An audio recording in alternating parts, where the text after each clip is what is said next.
Military Madhavaram ఊరికి ఒక ఆచారం ఉంది. ఇంటికి ఒకడు సైన్యానికి ఒకడు ఎవరుంటారు మీ ఇష్టం.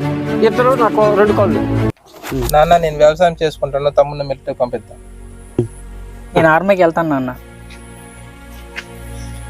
ఏమయ్యా మీ ఇద్దరు అబ్బాయిల్ని వెంట పెట్టుకుని వెళ్తున్నావు ఎక్కడికి? ఏంటి? నాకు సంతోషమైన వార్త 2 పిల్లలు చెప్పారు బాబు. చెప్పుదమనే బయలుదేరి మీరే ఎదురయ్యారు. ఏమిటో?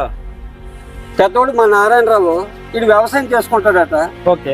ఈ పాపారావు ఇది ఆర్మీకి వెళ్తాను అన్నాడు. కొత్తగా చెబుతున్నావు ఏమిటి? మన మిలిటరీ మాధవరానికి ఉన్న ఆచారమే కదా అది. వీళ్ళంటూ ఆదర్శమే. శబాస్ బాబు, మీరు వెళ్ళండి. మన మిలిటరీలో శత్రువుని చెండాడండి, క్షేమంగా అందరినీ కూడా కాపాడండి. తమ్ముడు మాట ఇచ్చాడు కదా, ఇంకేం కావాలి? తమ్ముడు ఇక్కడున్న కలుపు మొక్కలు నేను పీకుతాను, బోర్డర్లోను కలుపు మొక్కలు నువ్వు పీకు.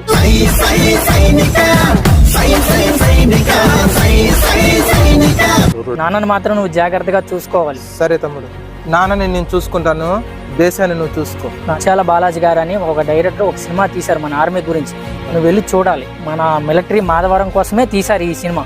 నాన్ని కూడా తీసుకెళ్లి చూపించాలి. సరే తమ్ముడు.